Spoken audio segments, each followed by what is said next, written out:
bonjour à vous. Merci d'avoir choisi LCI et le canal 26 à l'heure du petit déjeuner. C'est de la faute des journalistes, mais quand même, n'exagérons rien. Vous êtes sur CNews, l'événement culturel de la soirée. Les usagers en colère qui se sont d'ailleurs regroupés en collectif. Bonjour, bienvenue à tous.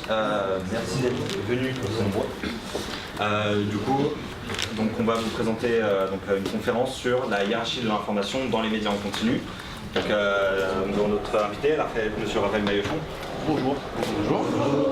Qui est journaliste chez BFM, qui s'occupe du pôle judiciaire, il me semble. Police-justice, judiciaire. Voilà. Police judiciaire, donc qui s'occupe de tout ce qui est en rapport avec ça.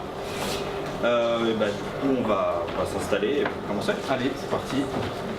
Donc moi j'ai 27 ans, j'ai eu un bac économique et social en 2008. Comme je disais à Maxime en arrivant ici, j'ai failli venir à Paris 8 pour de l'infocom aussi, ce qui est votre cas je crois, enfin pour certains c'est ça ? Non, tous. Tous. Pardon, voilà, tous. J'hésitais à ce moment-là avec le droit, mais toujours en essayant d'être journaliste par la suite. Et donc, je suis parti à Paris 2, donc Panthéon-Assas. Donc, c'était 2008. Là-bas, j'ai fait une licence de droit en redoublant ma deuxième année. Voilà, comme quoi. Et ensuite, je me suis dit, ça y est, le droit, c'est pas pour moi. J'ai tenu 4 ans à la fac, il faut que je change. Et donc j'ai fait une autre école de journalisme qui maintenant n'a plus de filière journalisme, j'ai appris ça il n'y a pas longtemps, et qui n'est ni reconnue par l'État ni par la profession. Donc là c'était une petite erreur de ma part de parcours. À Saint-Denis, qui s'appelle l'Écart, qui est toujours spécialisé dans le cinéma. J'ai passé 1 an là-bas, j'ai beaucoup appris, c'était génial dans montage vidéo, journalisme, pour le coup uniquement télévision. Je ne touchais pas à la radio, pas à la presse écrite, c'était vraiment télévision. Et puis là, je me suis dit, mon diplôme, si je continue, ne va rien valoir. Donc j'ai changé d'école de journalisme. Je suis parti à l'IEJ Paris, l'Institut européen du journalisme, qui est une école privée, reconnue par l'État. Donc ça, c'est bien pour les diplômes. Je l'explique rapidement. Reconnue par l'État, c'est-à-dire que vous faites une licence. À la fin, l'État reconnaît que vous avez un bac plus 3. Si ce n'est pas reconnu par l'État, l'État ne vous reconnaît rien du tout. Et donc en termes de cursus, c'est compliqué pour vous. Et l'IEJ qui n'est pas reconnu par contre par la profession. Autre parenthèse, en France, de mémoire, il y a 12 ou 13 écoles reconnues par la profession. C'est pas pour être journaliste et pour exercer votre passion, parce que moi je parle plutôt de passion que de métier. Il ne faut pas nécessairement passer par une école reconnue par la profession. J'ai passé 2 ans là-bas, et ce que je dis à Maxime, en apprentissage. La directrice nous a indiqué que l'apprentissage ouvrait une filière en master 1, l'école s'arrêtait en master 1. Et donc nous a dit, voilà, on est au mois de janvier, cherchez un apprentissage. Et pendant 6 mois, j'ai harcelé, je voulais faire de la radio, parce que la télévision, j'avais déjà vu ça avant à l'Écart à Saint-Denis. Et donc j'ai harcelé une radio que j'écoutais beaucoup à l'époque, tous les matins, qui s'appelle Europe 1. Qui s'appelle Europe 1, je vais mettre ça en mode avion, tac. Qui s'appelle Europe 1, donc qui était à l'époque au top des audiences, pas comme aujourd'hui. Je ne sais pas si vous avez suivi un petit peu l'actualité, c'est un petit peu compliqué pour eux. Et donc juste après ça, j'y suis rentré en tant que contrat pro. J'y suis resté 1 an. J'étais au service reportage. Donc l'avantage de l'apprentissage, j'étais considéré comme un reporter. Je partais sur le terrain. Donc la radio, c'est majoritairement tout seul. Au début, c'était des reportages, on va dire, simples. On ne m'envoyait pas au bout de la France pour des faits divers. Mais voilà, je partais, je faisais de l'antenne. Antenne sur le terrain, antenne en studio. Et donc voilà, je suis arrivé à Europe, donc c'était à l'été 2013. Donc j'étais apprenti, contrat pro, comme je vous ai dit, pendant 1 an. Et puis à la fin, ça s'est terminé. Mon contrat s'est terminé. Et là, je leur ai dit, ils ne me proposaient que des piges. Vous savez, dans le métier, il y a différents types de contrats. Ils me proposaient que des piges au bout d'1 an qui étaient irrégulières, j'appelle ça. Donc c'était week-end, jours fériés, vacances. Donc très peu pour vivre convenablement. Et je lui ai dit, si je tente les concours des grandes écoles, ce qu'on appelle les grandes écoles de journalisme, est-ce que vous me gardez, est-ce que je peux rester? On a eu des rendez-vous, etc. Il m'a dit, bingo, maintenant à toi de jouer. Et donc j'ai préparé au mois d'avril-mai 2014 les concours des grandes écoles, CFJ, Lille, etc. Je les ai passés au mois de mai de mémoire, un truc comme ça, je crois que c'est ça. Et j'ai été accepté. Et donc j'ai re-signé un contrat pour être apprenti cette fois-ci. Je fais un peu toutes les écoles, tous les contrats. Pour être apprenti, toujours à Europe 1 donc. Et là j'ai re-signé jusqu'en, c'était 2014-2016. J'étais pareil, service reportage. J'ai continué exactement le même boulot que je faisais, même s'il me faisait un peu plus confiance. Donc là j'ai pu partir sur des reportages un peu plus longs, des breaking news, etc. Et donc, et puis, en mai 2016, j'ai BFM je leur avais envoyé un CV parce que je préparais l'après Europe 1, parce que Europe 1, la situation devenait compliquée, il y avait peu de contrats, voilà, les audiences commençaient à baisser, c'était compliqué. J'avais envie de faire de la télé, au bout de 3 ans et demi de radio, et BFM m'a recontacté en me disant, voilà, ton profil nous intéresse, est-ce qu'on peut se voir ? Et donc, on s'est vu, on a fait un entretien. J'ai prévenu Europe 1 en me disant, voilà, BFM m'a contacté, il me propose un CDI, voilà les conditions, etc. Est-ce que vous pouvez me proposer la même chose ? Parce que je n'allais pas me barrer pour me barrer comme ça, salement, on va dire. Et ils m'ont dit, bah non, on ne peut pas s'aligner, etc. Mais voilà, fonce, je suis parti en très bon terme avec eux, ça s'est bien passé. Et mon chef était content, il m'a dit, bah écoute Raph, fonce, parce que nous, on ne pourra pas te proposer la même chose. Et je voyais les perspectives être très longue pour moi à Europe 1. J'y retournerai pourquoi pas un jour, je ne sais pas. Mais voilà, donc je suis parti à BFM depuis 2016 pour participer à la création de BFM Paris, donc qui est la chaîne d'info locale de BFM, du groupe Next Radio TV. Donc BFM Paris, j'y suis arrivé en septembre 2016. Et la chaîne s'est lancée le 7 novembre 2016. Et donc depuis, j'y suis en CDI, premier CDI que je signe dans le journalisme. Et depuis septembre, à la rentrée, j'ai pris en charge les questions de police-justice, donc tout ce qui est fait divers, attentats, terrorisme, etc. Voilà. Donc voilà, donc vous avez eu la présentation donc, de Raphaël Mélenchon, donc référent police à BFM. C'est ça, qui est actuellement le poste. La conférence, donc, elle s'inscrit dans le cycle de Madame Tavernier. Aujourd'hui, ça va être sur la hiérarchisation de l'information dans les chaînes d'information en continu. Donc pour ça, on va parler de 2 thèmes principaux que va vous présenter Maxime. Donc le premier thème, ce sera sur le sensationnel. Donc pour citer Bourdieu et pour faire plaisir du coup à Madame Tavernier, donc il est de plus en plus fréquent que, quoi qu'il ait pu se passer dans le monde, l'ouverture du journal télévisé soit donnée aux catastrophes naturelles, aux accidents, aux incidents et à tout ce qui peut susciter un intérêt simple de curiosité et qui ne demande aucune compétence spécifique préalable, politique notamment. Donc, cette phrase a été prononcée il y a plus de 10 ans maintenant. Est-ce que dans le contexte actuel de l'information, cette phrase vous paraît encore cohérente ? J'aime beaucoup Bourdieu parce que je l'ai étudié aussi. Alors, la hiérarchie de l'information, c'est une très bonne question. C'est ce que j'ai appris quand je suis arrivé sur les bancs des différentes écoles de journalisme. Effectivement, quand vous ouvrez les journaux, n'importe quelle chaîne d'information, souvent on a l'impression qu'il ne se passe que des malheurs dans le monde. Moi j'ai mes proches à chaque fois qui me disent mais voilà, il faut attendre 15-20 minutes de journal pour avoir des bonnes informations. Aujourd'hui, je le constate de plus en plus, nous en tant que journalistes ou rédacteurs en chef, qui vraiment eux décident de ce qu'on met dans un journal, on est confronté de plus en plus de sources d'informations. Il y a les conférences de presse, les tweets, qu'est-ce que j'ai noté d'autre ? Je reprends juste mes notes. Voilà, les conférences de presse, les tweets, les communiqués, les dépêches, etc. Donc par jour, c'est des centaines d'informations. Il faut les classer, il faut les trier, il faut les hiérarchiser. Et effectivement, parfois, et à juste titre, on a l'impression de tomber sur que des mauvaises nouvelles quand on ouvre. Après, c'est ce qui fait le quotidien de tout le monde.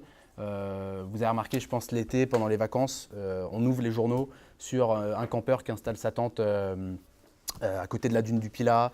Au mois de décembre, ça va être Madame Michu qui achète son... Elle est très connue, Madame Michu. Madame Michu qui achète son sapin pour Noël, etc. Donc on va avoir des pauses, des aérations, je pense, qui sont nécessaires pour pouvoir respirer, pour pas qu'on soit dans ce climat d'anxiété. Et du coup, on va surtout parler du sensationnalisme et également du fast thinking.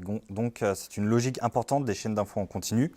Donc, dans le traitement des sujets, donc il y a la pression, il y a l'urgence, ça fait partie de l'ADN de ces chaînes en continu. Mais du coup, on va parler du sensationnel. Donc voilà, donc en premier, donc comme tu as pu le mettre en avant, il y a une hiérarchisation donc, de l'information. On va ouvrir un journal télévisé donc, sur la une du jour. On va le finir par du sport ou des choses culturelles. Ça va être quelque chose qui, dans les journaux télévisés, TF1, France 2 ou autres, va être hiérarchisé. On va le savoir. Ils ont une demi-heure, ils vont le faire comme ça. Justement, il va y avoir cette logique-là dans les journaux télévisés. Il va y avoir d'autres logiques. Par exemple, celle que nous, on va étudier en cours, vous avez peut-être vu, ça va être la logique du mort au kilomètre. Donc, un mort près de chez nous va plus nous intéresser que 100 morts loin de chez nous. Il va y avoir toutes ces logiques-là qui vont être mises à profit donc, des JT. Et comment ça va se passer à BFM TV? Parce que c'est une chaîne d'information en continu. Il n'y a pas un temps défini, un temps pour le journal et donc pour hiérarchiser telle information. C'est tout le temps, c'est toute la journée. Comment ça va se passer du coup à BFM pour arriver à mettre en ordre toutes ces informations? Est-ce qu'il va y avoir un classement? Alors, oui, il y a un classement et j'attire votre attention que sur les chaînes comme soit BFM ou LCI ou toutes les autres chaînes concurrentes, le temps d'écoute est très faible. Je m'explique. Souvent, vous voyez, dans les cafés, etc., les télévisions sont allumées, juste on va lire le bandeau, etc. Mais il y a eu des études de fait là-dessus, sur le temps d'écoute, combien de temps les gens allument, par exemple BFM, pour citer cette chaîne-là, et écoutent la chaîne véritablement. C'est-à-dire que ça soit ou boivent un café, la regardent, écoutent ce qui se dit. De mémoire, c'est une dizaine de minutes, une douzaine de minutes. Donc, vous voyez que c'est très faible.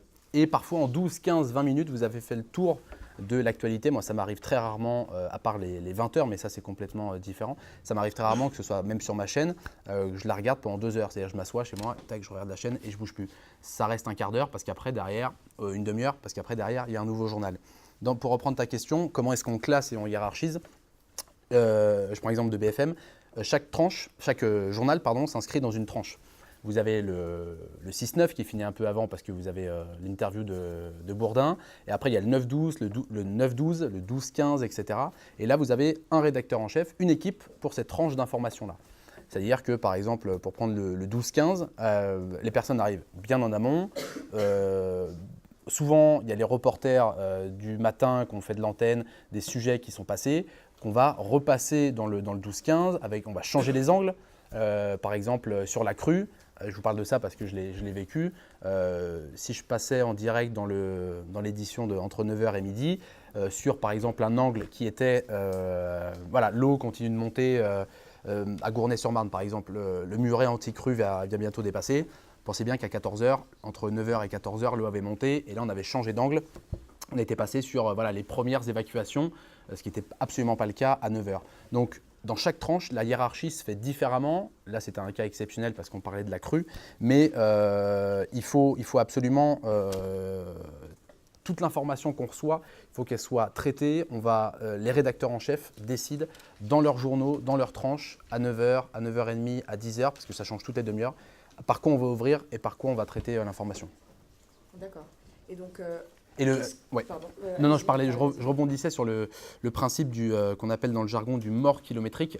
Alors je sais que ça peut choquer parfois ceux qui ne sont pas initiés à ça, mais à chaque fois on fait des choix éditoriaux, des rédactions, des choix faits par des professionnels donc qui sont critiquables, mais qui sont incontournables dans le sens où effectivement, je me rappelle d'un exemple quand on était en radio, il y avait une petite fille qui s'était étouffée en avalant un jouet Kinder et dans le même temps, il y avait eu un attentat au Pakistan qui avait fait une vingtaine de morts et les journaux avaient ouvert sur la petite fille qui s'était étouffée avec ce jouet Kinder.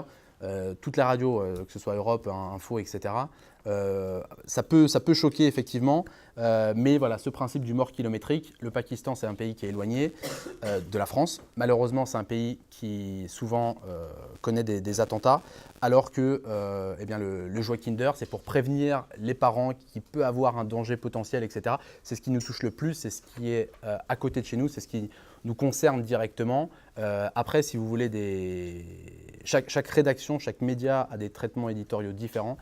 Si vous voulez l'avis un peu éloigné, faut écouter des journaux, faut regarder des télévisions spécialisées là-dessus, faut lire de la presse, de la presse étrangère. Mais c'est vrai que si c'est la presse, on va dire quotidienne française telle qu'on la connaît, BFM, RMC, Le Parisien, Info, etc., il y a fort à parier que ce soit le jouet Kinder qui ouvre les journaux. Et justement, ça va s'inscrire aussi dans, pareil, donc comme on disait tout à l'heure, ce que Bourdieu a pu dire comme terme, ça s'appelle les lunettes de journaliste. Donc, c'est ce choix d'information, donc voilà, de savoir que la petite fille qui s'étouffe avec son jouet Kinder, ça va être plus important. Ça va être justement le journaliste qui va le voir avec ce terme de lunettes, donc quelque chose qui désigne une façon de percevoir le monde dans le champ médiatique. Donc, tous les journalistes vont peut-être acquérir au fur et à mesure ces lunettes, donc les façons de prendre telle information et de dire que ça va justement être l'ouverture ou ça va se placer dans tel endroit au niveau de l'information. Est-ce que déjà ce terme te semble juste de lunettes journalistiques? Et ensuite, on suppose qu'il s'acquiert avec des études, avec l'expérience. Et comment ça va se mettre en pratique justement à BFM? Alors, effectivement, ça s'acquiert dans les études. Voilà, on est assis, on écrit. Mais après, où j'ai surtout vu comment cette hiérarchie de l'information se mettait en place, c'est vraiment sur le terrain, en côtoyant des rédacteurs en chef, que ce soit en radio ou en télévision. Pour vous donner un exemple très concret, sur BFM Paris, depuis la rentrée, on présente, il y a le journal du soir qui s'est mis en place. C'est une chaîne qui est neuve, donc tout se met en place petit à petit. Parfois, ça m'arrive de présenter ce journal du soir. Et là, donc, j'arrive, on prend l'antenne à 18h, j'arrive à 15h. Et de 15h à... Voilà, il y a un gros travail d'écriture. Et voilà, il y a une réunion avec les deux rédacteurs en chef qui sont là. Celui de la journée et celui qui s'occupe de cette tranche. Et on discute ensemble. Lui arrive, parce qu'il est là, le rédacteur en chef du matin me dit, voilà Raphaël, aujourd'hui il y a... on a parlé de ça, parce que je n'ai pas forcément regardé l'antenne avant, j'essaye au maximum. Voilà, il y a la crue, il y a les voies sur berge, Hidalgo qui fait un référé permanent. On va parler de cette personne là ce matin qui est décédée sur les voies du RER A, cet ouvrier. Voilà, on va arriver là-dessus. Il y a de fortes chances, vu que, là je prends cet exemple-là, il y a de fortes chances que ce soir, on ouvre avec, peut-être, si on a assez d'éléments, je dis ça, j'en sais rien, avec cette personne qui est décédée sur les voies du RER. Parce qu'on a ce prisme en se disant, cette question de proximité. On est en chaîne d'infos locale, nous pour le coup, mais même sur BFM TV, sur BFM TV, ils n'ouvriront absolument pas avec le RER A, mais on a ce prisme, nous, de cette info locale, toujours une question de proximité, ce qui va concerner et pourquoi les gens nous regardent. Quand vous regardez une chaîne de télévision, il y a des choix éditoriaux, des choix hiérarchiques, et donc on arrive et on discute tous les deux. Ça m'est déjà arrivé de ne pas être d'accord avec mon rédacteur en chef ou l'inverse. C'est assez rare, mais ça arrive et c'est bien, il faut discuter. C'est pas... Moi, je ne suis pas rédacteur en chef, donc les choix de hiérarchie de l'info, j'ai ma propre idée là-dessus. 90% du temps, mais un peu plus, 98% du temps, on est d'accord. Ça arrive que parfois, je dis, mais attends, mais tu ne trouves pas que on mériterait de le mettre juste avant ce sujet-là? Celui-là, on peut le mettre, voilà, on en parle depuis ce matin, là, il est 18h, on peut en faire une brève. Ça, c'est typiquement l'info en continu. Il y a des sujets qui, si on les a traités dès 9h le matin, à minuit, à part si c'est un gros sujet, un gros fait divers ou totalement autre chose, sur un sujet d'une minute 20, on peut soit le remixer pour en faire 40 secondes, soit une brève, soit une infographie, enfin voilà, il y a différentes choses. Mais en tout cas, cette hiérarchisation, sachez que dans une rédaction, c'est toujours une discussion.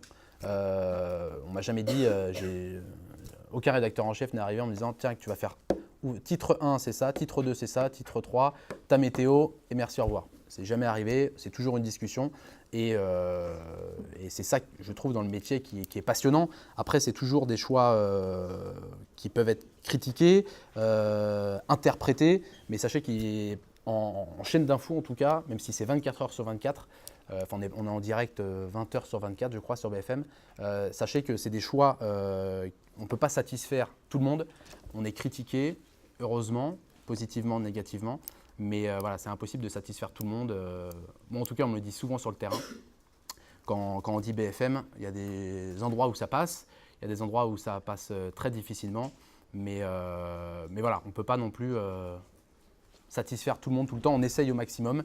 Et comme je vous l'ai dit, c'est des choix. La hiérarchie de l'information, retenez bien que c'est des choix éditoriaux et que ces choix-là, comme tous les choix de la vie, peuvent être critiqués. Ça me donne une super transition pour une pareil. de mes questions. C'est justement BFM va être critiqué ou non en fonction des endroits où on va se rendre. Nous, on prend certains exemples pendant nos cours de BFM pour des choses bonnes ou des choses mauvaises, de savoir est-ce que voilà, ce traitement de l'information a peut-être été plus rapide ou justement cette information-là a été mise en avant. Est-ce que nous, ça nous correspond? Quand on regarde, est-ce qu'on se dit « Ah bah oui, ça nous paraît normal » ou justement est-ce qu'on tique en se disant « On n'aurait pas mis ça en premier » ou « On n'aurait pas attendu ça en premier ». Comment le choix, donc tu disais tout à l'heure le rédacteur en chef, ça va être une discussion. Et à la fin, qu'est-ce qui va déterminer qu'il va y avoir une information avant une autre? Comment ça va se manifester justement ce souci qu'on rencontre quand on parle négativement de BFM TV, de se dire « Ah là là, ils ont traité ça en premier, pourquoi on n'attendait pas ça ?» ou autre. Comment on va gérer ça à BFM? Juste pour la critique, aujourd'hui, ça ne vous a pas échappé, le groupe pour lequel je travaille, et au niveau des audiences, je parle, et le fameux slogan, première info de France, maintenant je crois que ça a changé, c'est première sur l'info. Voilà, quand vous êtes premier, les premières chaînes sont plus souvent critiquées parce que regardées massivement, partagées, soit sur les réseaux sociaux, etc. Avant d'y travailler, faut toujours garder cet œil critique. Il y a le côté corporate en disant moi j'adore ce que je fais, je suis très heureux dans mon métier. Et puis il y a le côté critique aussi parce qu'on n'est pas des communicants, on est journalistes avant tout. Avant d'y travailler, ça m'arrivait parfois de regarder et me dire mais voilà, pourquoi ils font ça, que ce soit BFM, à l'époque iTélé, maintenant CNews. Ça nous arrive toujours, parfois ça m'arrive même d'être sur le terrain, on regarde l'antenne parce qu'on vient de faire un direct et le bandeau ou le lancement, on se dit merde, en fait, voilà, on le ressent pas comme ça. Ça m'arrive très souvent, enfin ça m'est arrivé en tout cas de passer un coup de fil, de passer un mail pour rectifier ça et c'est fait immédiatement. Donc voilà, étant premier, sans faire de l'ego surdimensionné, étant premier, on est largement critiqué. Après, ta question sur le côté, qu'est-ce qui va déterminer qu'une info soit avant l'autre? Il y a cette discussion. Après, in fine, vous doutez bien que celui qui a la décision, je ne vous le cache pas, c'est quand même plus le rédacteur en chef, parce que c'est son poste, il a de l'ancienneté, il a ce statut, mais ça ne nous empêche pas d'avoir cette discussion. Ce n'est pas forcément faire plier l'autre, c'est tout simplement se dire écoute, moi avec ma vision, c'est de me dire, si je prends un exemple concret là, qui me passe par la tête, quand il y avait l'épisode de neige, je me rappelle ce soir-là, c'est l'exemple qui me vient immédiatement, il y avait la nationale 118 dans les Yvelines qui avait été fermée pendant plus de 24 heures avec des centaines d'automobilistes, je crois une centaine d'automobilistes qui étaient restés bloqués sur la nationale 118. Vous avez vu que ce soit BFM Paris, BFM TV, les ouvertures de journaux, c'était là-dessus, sur entre guillemets, ceux qui ont dormi dans leur voiture, ils ont eu une bouteille d'eau, ils avaient froid, ils avaient faim, etc. Et derrière, il y avait bien sûr l'actualité. Parfois dans les journaux, ce qui m'embête un peu, c'est cette phrase des présentateurs, dans le reste de l'actualité, et voilà, ils développent. Cette petite phrase-là, ça fait un peu l'impression que ce qu'il y avait avant, c'était des broutilles et que maintenant, on va vous présenter la vraie actu. Ça peut paraître des broutilles, mais ce cas de la nationale 118, des gens sont concernés, une centaine de gens, il y a le froid, il y a il y a danger pour autrui, etc. Et donc cette information-là, il y avait d'autres infos, je me souviens, notamment liées encore à la crue, à ce phénomène. Et on s'était dit, voilà, par quoi on ouvre? Il y a encore ce phénomène de crue, il y a des habitants qui sont encore sous l'eau, il y en a qui galèrent pour avoir de l'électricité, de l'eau, qui n'ont pas de chauffage. Et il y avait cette nationale 118. Et avec mon rédacteur en chef, on a décidé, et on a vu après que les autres médias faisaient ça, et on ne communique pas entre nous, on voit après, tiens, eux ils ont fait pareil. Et on a ouvert là-dessus parce que c'était ce qu'il y avait de plus chaud, et deux, la crue, ça faisait 2 semaines, une semaine et demie, 2 semaines qu'on en parlait, et plus de 100 automobilistes coincés avec les poids lourds, la neige, le vin. On s'est dit, voilà, c'est ce qu'il y a de plus chaud et on va ouvrir là-dessus parce que ça n'arrive pas tous les jours. Et la crue, ça fait 1 semaine et demie, 2 semaines qu'on en parle. Voilà, comment on avait hiérarchisé les informations. Mais parfois, ça nous arrive de discuter avec le rédacteur en chef et de se dire, et nous, journalistes en tout cas, par être chef, de se dire, voilà, on va changer cette actu et le rédacteur en chef dit, ok, je comprends. J'ai 2 questions. Est-ce que c'est pas aussi une question d'accessibilité à l'info? C'est-à-dire que s'il se passe un événement dramatique qui touche tous les Français, mais sur lesquels vous n'avez pas la possibilité d'amener vos staffs, vos caméras, etc., est-ce que ça peut devenir le truc de une? Et si ça devient le truc de une alors que vous n'avez pas accès, comment vous faites? Et puis ma deuxième question, c'était... oui, quand une dépêche de l'AFP tombe, comment est-ce que vous la traitez? Est-ce que ça fait tout de suite référence quant à l'information qui vient d'arriver, qui du coup est sûre et c'est pas la peine de la vérifier, c'est pas la peine de la travailler, etc. parce que c'est l'AFP qui le dit. Est-ce que c'est une source un peu particulière? Très bien. 2 questions parties. La première sur, si j'ai bien noté, si en gros, s'il se passe une information importante, si on n'a pas l'accès, comment est-ce qu'on fait, comment on va la traiter. Donc 2 points que j'ai pour avoir fait radio et télé. En radio, vous doutez bien que c'est beaucoup plus simple parce que je prends l'exemple qui va vous parler à tous. Quand j'étais à Europe 1, j'ai eu les 2 séries d'attentats, donc Charlie et le 13 novembre. Le jour où il y a eu Charlie, on reçoit un coup de fil.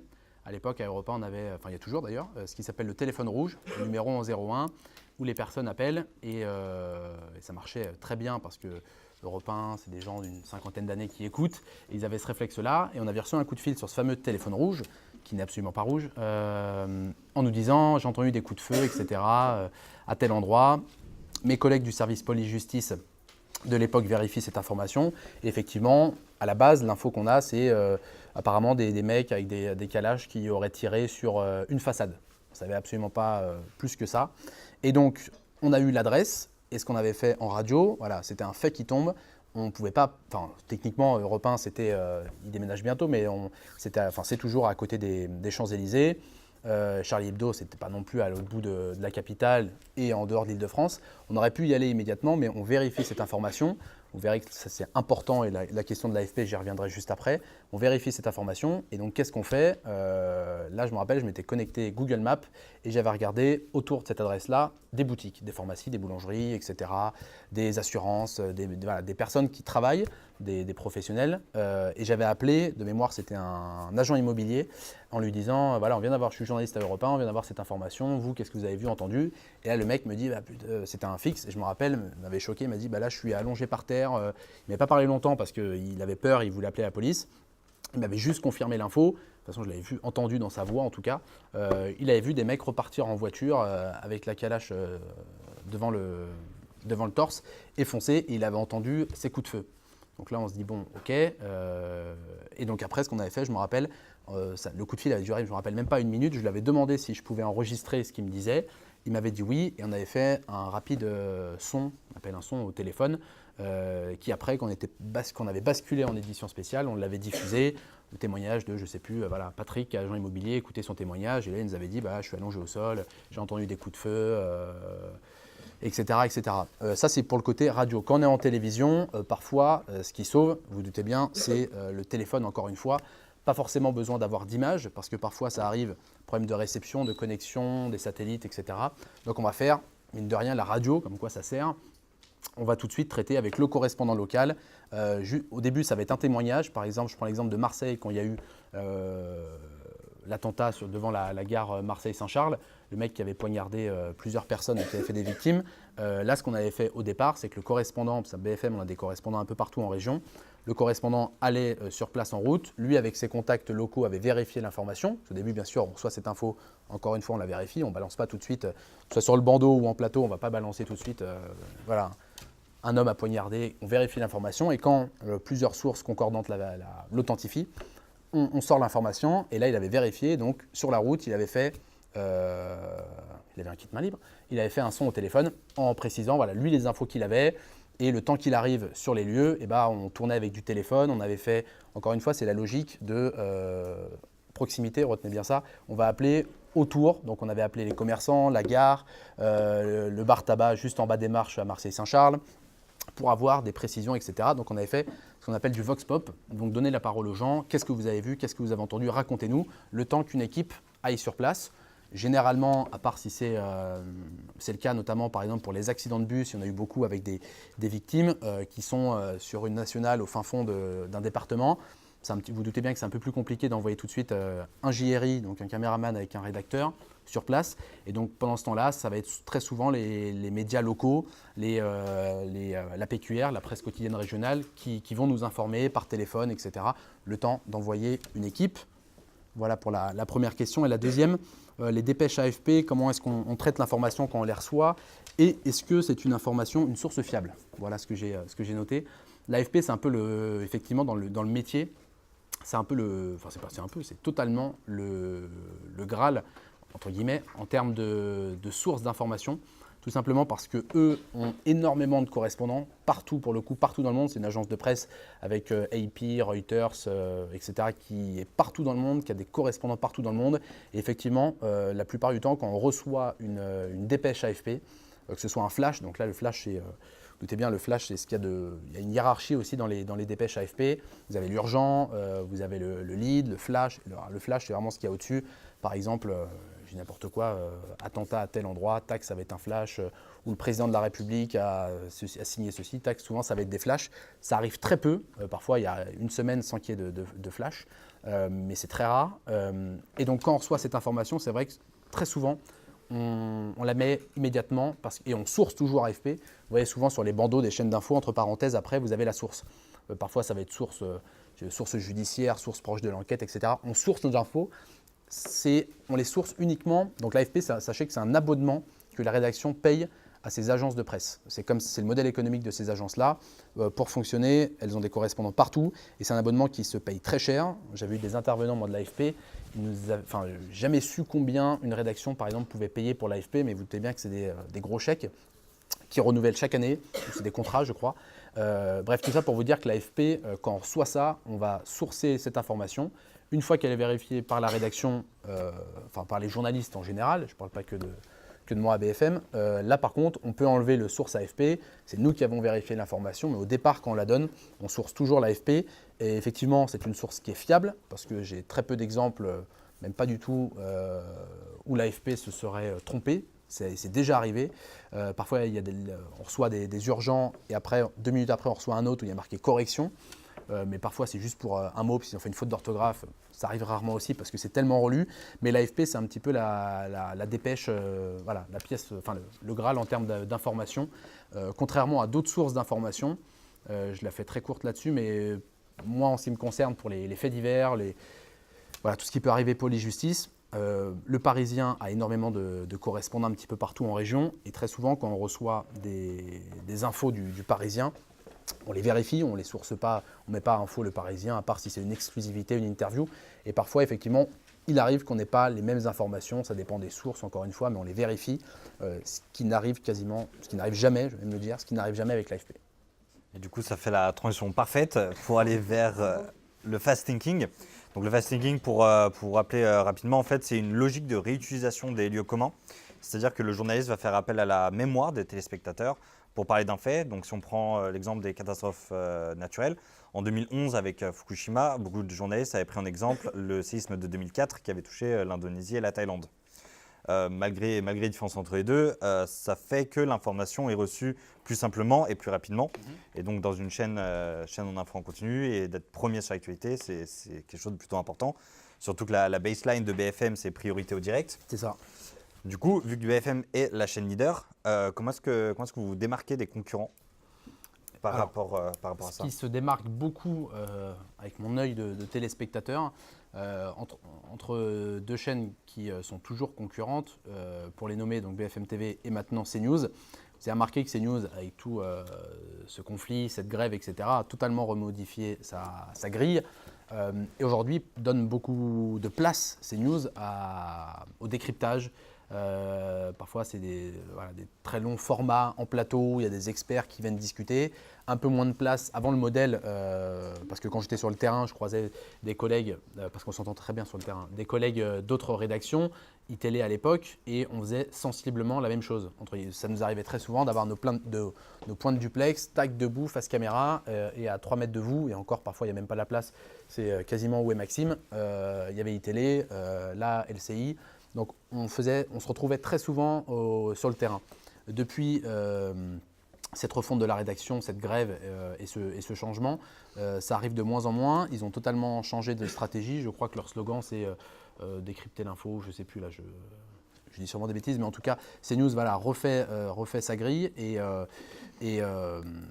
pour répondre à ta question qui était comment est-ce que BFM se démarque par voilà. La rivalité? Comment est-ce qu'il se démarque? Bon, la question que j'ai posée en arrivant à BFM, c'était comment est-ce qu'on peut expliquer que cette chaîne enfin voilà, je leur ai dit, mais ça fait maintenant des années que la chaîne existe, plus de 10 ans.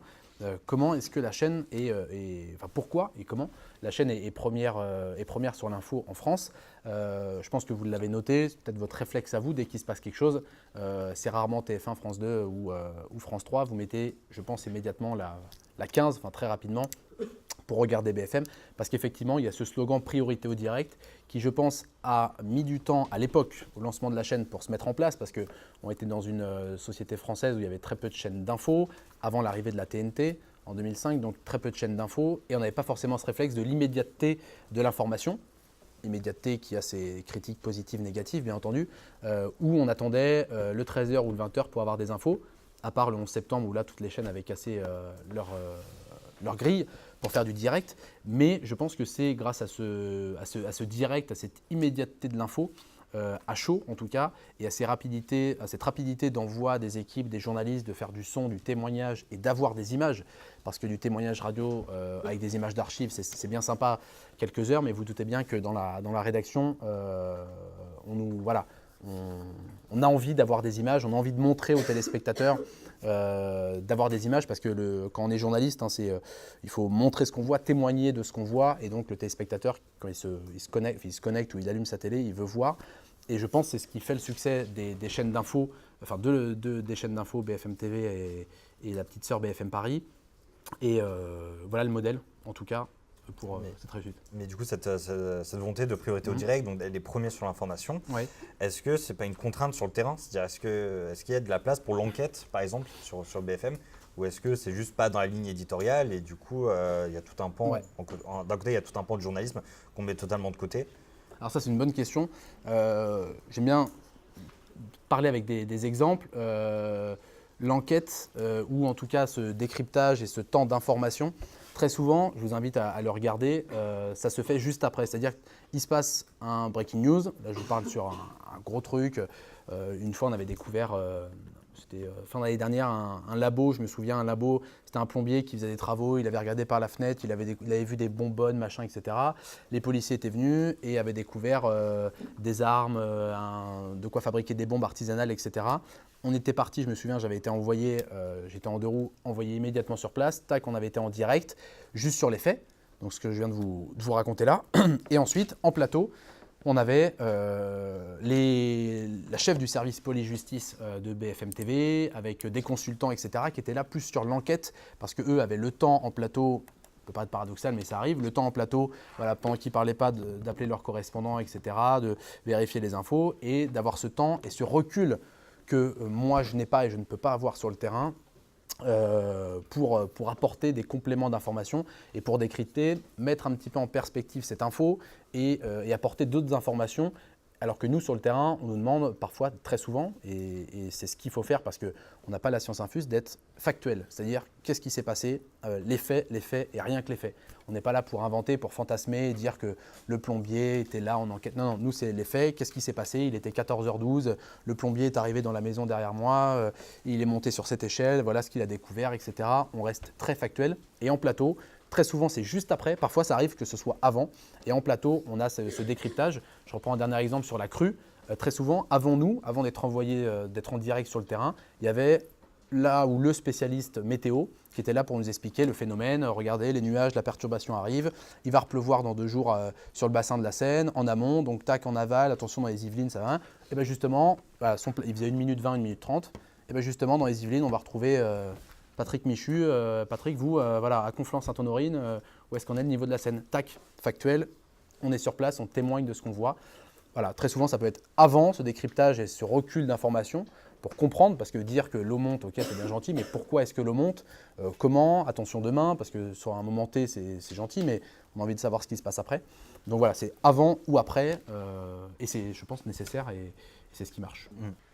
Et cette idée du coup de traiter l'information, donc en gros le plus rapidement possible, donc cette logique de fast thinking, est-ce que, au risque d'utiliser un terme un peu péjoratif, est-ce que c'est pas une forme de nivellement par le bas en fait de l'actualité? C'est-à-dire qu'il y a beaucoup de confrères journalistes ou même des personnes un peu lambda qui critiquent souvent BFM pour ce côté très rapide, on ne vérifie pas forcément toujours les sources, même si on essaye, ce genre de choses. Est-ce que ça ne traîne pas tout vers le bas? Alors, bonne question, ça m'arrive et on me la pose souvent sur le terrain en me disant « Ah, mais machin, BFM, vous répétez toujours la même chose, etc. » Au début, je ne savais pas trop quoi répondre et maintenant, je leur dis, mais ça arrive très souvent, je leur dis « Mais faut pas regarder cette chaîne pendant 3 heures. Faut pas rester sur son... » À part quand il y a des débats, le soir, je pense à mon collègue Jean-Baptiste Boursier qui fait le soir.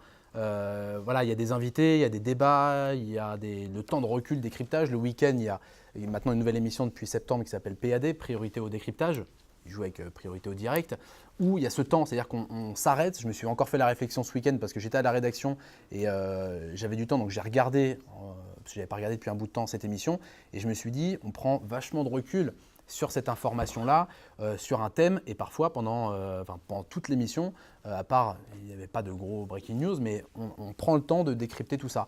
Ce n'est pas forcément le cas, effectivement, quand vous regardez des tranches 9-12 où les directs s'enchaînent, les sujets s'enchaînent, je vais y arriver, mais c'est une chaîne qu'il faut regarder voilà, pour avoir cette information à un temps T. Elle est créée pour qu'à n'importe quelle heure de la journée, vous puissiez avoir l'information, que ce soit 3h du mat ou 14h15 quand vous allumez, vous attendez un petit peu, tac, rappel des titres et on est reparti pour une nouvelle boucle. C'est ce que je dis le plus souvent, c'est qu'on répète la même chose parce qu'on s'adresse à des publics tellement différents. Les gens aujourd'hui, ils sont sur leur pause déj, ils ont envie de regarder ce qui se passe, tac, on regarde sur son smartphone, Twitter, les alertes. Si on a une télé dans sa cafette ou son resto U, on va l'allumer, on va regarder 20 minutes. Voilà, on a une idée de l'actu. Pour ce nivellement par le bas, moi ça m'embête toujours un petit peu parce que c'est une rédaction, enfin ce sont des rédactions pour parler au pluriel où il y a tellement de monde, tellement d'idées, de journalistes que l'information, j'ai rarement vu quelqu'un qui arrive et qui se dit tiens j'ai vu ça là, paf, ça part à l'antenne. Allez, systématiquement, et ça je parle sous couvert de mes rédacteurs en chef, parce que je l'ai vu, systématiquement vérifier, recouper avant d'être mis à l'antenne. C'est pas au bon vouloir de chacun, tiens aujourd'hui moi j'ai vu un bus machin qui était en retard, tac. Non, c'est toujours vérifié, toujours recoupé avec différentes sources. C'est dans la charte tout simplement des journalistes, si on fait son métier convenablement et correctement, cette information-là est toujours vérifiée. Et pour revenir à ce nivellement par le bas, ce qui m'embête, c'est que beaucoup de personnes, en tout cas, quand fait cette réflexion-là, vous répétez la même chose, etc. Voilà, je vous invite à regarder les grilles, les différentes informations. C'est vrai que si on se branche toujours à la même heure, on n'a peut-être pas les émissions de décryptage et de recul sur l'info, mais si on regarde en globalité, si on recule un petit peu, il y a ces moments, que ce soit voilà, l'après-midi, soir, week-end, où on a le temps de prendre du recul et de pas de se dire on est dans l'immédiateté, voilà, faut aller chercher l'info la plus chaude. On arrive à faire ça. Dernière émission qui est créée et produite par des journalistes, beaucoup de journalistes veulent y aller, ça s'appelle le Week-end sur BFM, ça s'appelle 7 jours BFM, où là ce sont des longs formats faits par les journalistes de la rédaction, où on prend du recul sur l'info. On va avoir une dernière question avant de passer aux questions de tout le monde. Juste une dernière, ça va être comment BFM passe en édition spéciale? Ah, très bonne question, encore une fois. Alors l'édition spéciale, c'est toujours un moment particulier. Pour l'avoir vécu, que ce soit en radio ou en télévision, il y a toujours cette petite adrénaline, je pense, qui est nécessaire aux journalistes, parce que très souvent, ça m'est déjà arrivé, je fais une très rapide parenthèse, ça arrive en fin de journée. Ayez bien en tête que le journaliste a des heures de travail sur le papier, que dans les faits, on les dépasse très souvent. Et c'est pour ça que je parle de passion et pas de métier, parce que si voilà, il est tac, oh merde, 18h, allez salut les gars, je ferme ma session, je rentre chez moi. Très peu dans les faits, ça m'est déjà arrivé à l'époque quand j'étais à Europe et à BFM. Voilà, il est quasiment fin de journée, il se passe une grosse actu et là, voilà, le rédacteur en chef, le directeur de la rédaction parfois arrive. C'est très souvent le directeur de la rédaction, même si je pense que le rédacteur en chef aurait eu ce réflexe. Je ne sais pas s'il y a je n'ai pas assez de recul là-dessus, mais je pense que c'est, en tout cas, la hiérarchie, c'est un peu ce qui n'arrive pas souvent, ce qui fait l'événement, c'est le directeur de la rédaction. Moi, je les voyais arriver dans la rédaction et dire tout simplement, live, tac, on passe en spécial. Et là, voilà, c'est parti. Et là, il y a ce fourmillement.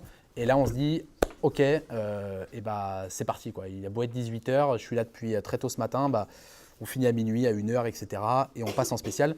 Ce qui fait qu'on passe en spécial, vous doutez bien que ça peut être aussi bien des bonnes nouvelles. J'ai vu des spéciales sur les prix Goncourt, etc. Où là, pendant 1 heure, on va faire de la littérature, des prix Goncourt, qui est-ce qui a gagné quoi, bon, pas les Oscars parce qu'il y a le décalage horaire, mais ça peut être des bonnes nouvelles comme ça, des conférences de presse du procureur. Je prends l'exemple des faits divers qui ont tenu la France en haleine, de Jonathan Daval, etc. Où là, toute la journée, on fait des teasers. Vous voyez, en bas de l'écran à droite, il y a des petits, ce qu'on appelle des stickers, avec la photo du procureur et marqué procureur s'exprime à 14h. Là, c'est teasé à chaque fois. Et à 14h, très souvent, vous voyez le petit cube de BFM TV. C'est un détail il tourne, c'est tout nouveau ça. Enfin, c'est tout nouveau, ça a quelques années maintenant. Il tourne en 3D, c'est magnifique. Et il y a écrit édition spéciale, avec les fameux jingles qu'on connaît, qui font un peu peur, avec des trompettes, etc. Et là, on décide de passer en édition spéciale parce que c'est encore une fois l'événement. Ça va être le procureur qui va revenir sur les faits. Donc là, hop, édition spéciale. Et la suite du journal va s'articuler autour des déclarations du procureur, va s'articuler autour du gros breaking news qui vient de se passer. Et c'est ce qui. Mais voilà, c'est le directeur de la rédaction, le rédacteur en chef qui décide. Et généralement, voilà, c'est sur des événements, et encore une fois, tragiques ou pas, ou joyeux, parfois. D'accord, merci beaucoup. On va pouvoir passer à toutes vos questions, donc que ce soit des questions personnelles ou sur ce qui a été dit, si vous voulez revenir un petit peu. Allez-y. Je pense que... Bonjour, je m'appelle Nazim. J'avais une question par rapport au réseau social Twitter. On peut voir que Twitter a beaucoup de points communs par rapport à la ligne éditoriale de BFM TV. Moi, ma question, c'est est-ce qu'à moyen ou long terme, est-ce que vous considérez que Twitter peut devenir un concurrent direct par rapport à votre ligne éditoriale, le fait que l'information... on a pu le voir sur des dossiers comme les dossiers syriens notamment, où l'information sort avant même que certaines agences comme l'agence France Presse, l'information sort avant. Alors moi j'aimerais savoir tout simplement, est-ce que BFM TV pense que Twitter sera un concurrent direct d'ici quelques années? Alors Twitter, on m'a effectivement souvent posé la question, c'est un formidable outil journalistique. Parfois quand j'en parle à des proches qui ne sont pas journalistes, ils ne comprennent pas l'utilité de Twitter. C'est un formidable outil journalistique, rien à voir de communication et de marketing, ça ne nous intéresse pas là-dedans. Mais je ne pense pas que ça puisse concurrencer Twitter.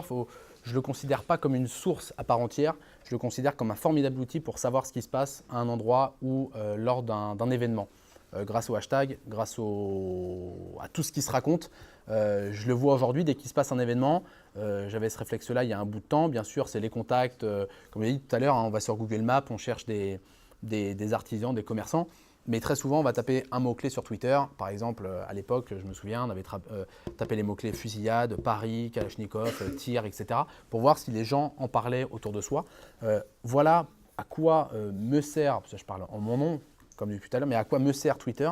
C'est à avoir cette information-là et à contacter les personnes. Ça m'est arrivé souvent, une fois je faisais un reportage sur les VTC et les taxis, je cherchais des témoignages de personnes qui étaient VTC, je les contactais via Twitter, on échangeait en message privé et après c'était, on s'appelait, on se voyait, on faisait des interviews. C'est un formidable outil pour aller chercher de l'information, mais encore une fois, attention, c'est de l'information avec j'appelle entre guillemets, avec un I minuscule, parce qu'il ne faut pas prendre pour acquis tout ce qu'on y trouve.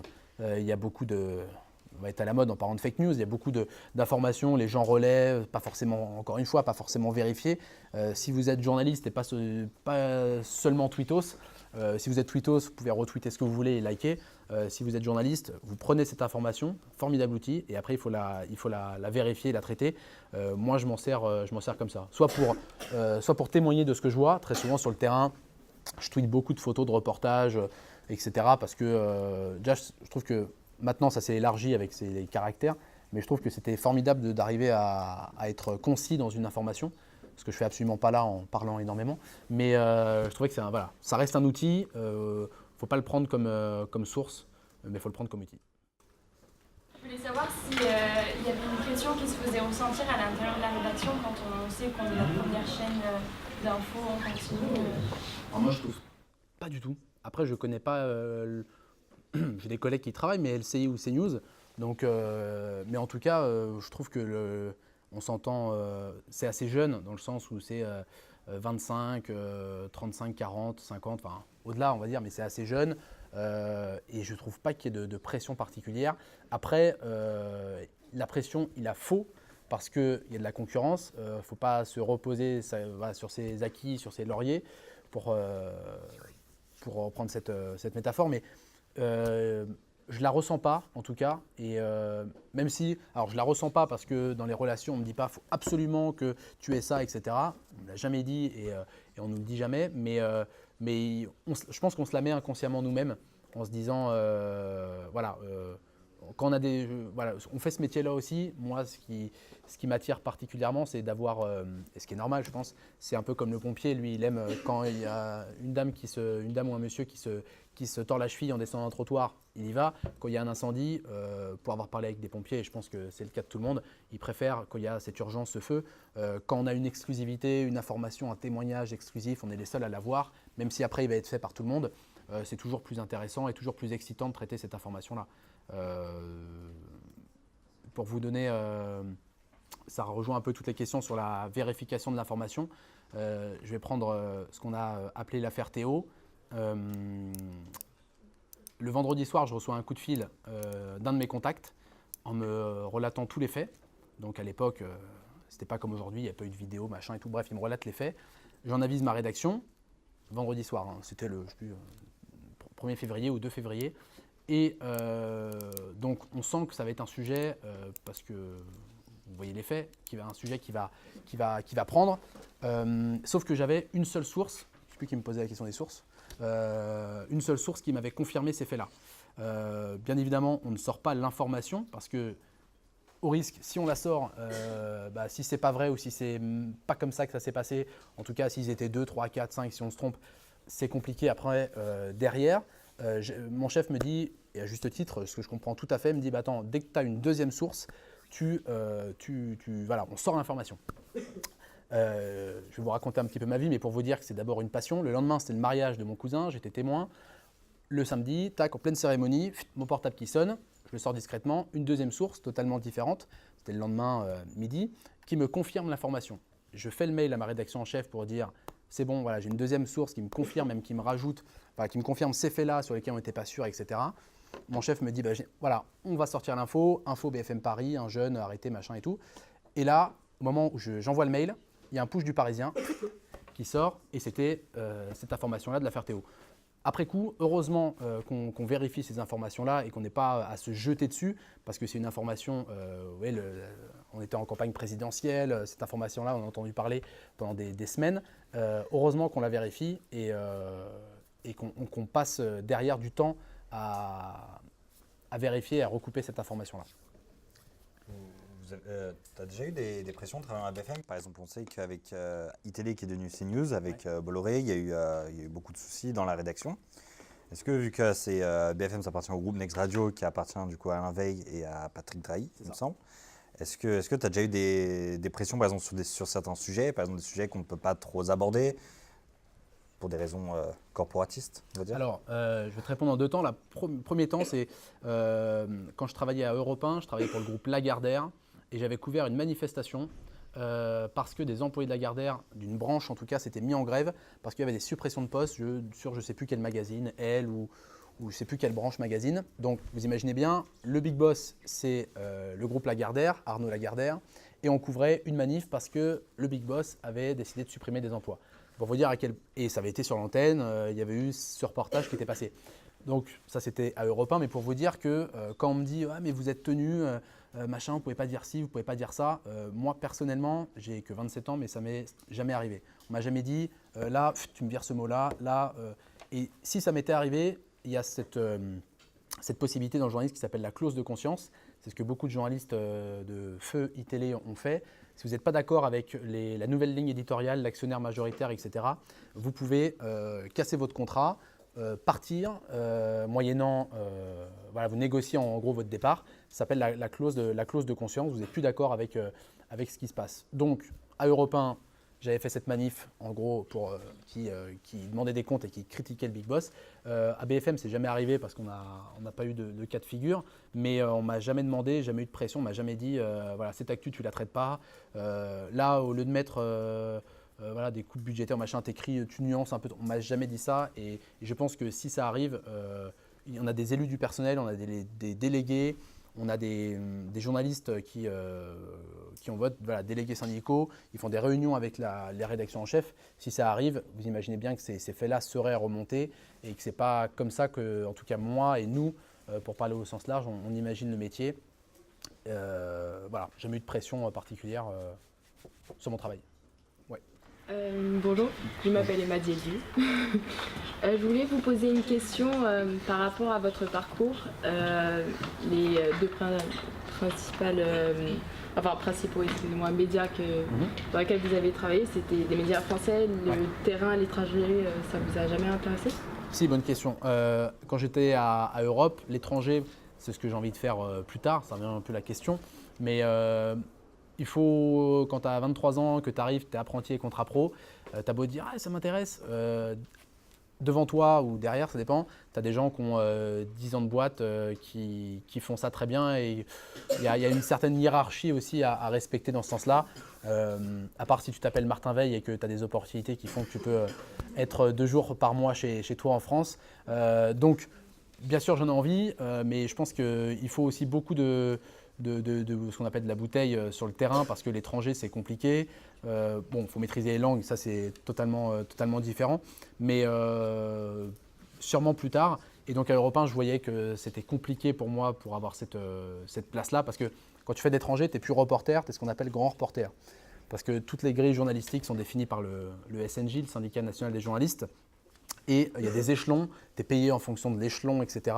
Et quand tu es grand reporter, c'est un autre échelon de carrière, tu ne fais pas les mêmes choses. Donc, et ça, généralement, tu es grand reporter, je pense qu'à 25 ans, et je connais très peu de grands reporters qui ont 25 ans. Donc voilà, il faut continuer, ou 27, hein, mais il faut continuer à bosser et à... Voilà, il faut avoir l'opportunité, mais ouais, un jour sûrement, quoi. Bon, on va conclure cette conférence. Merci beaucoup, Raphaël. Merci à vous.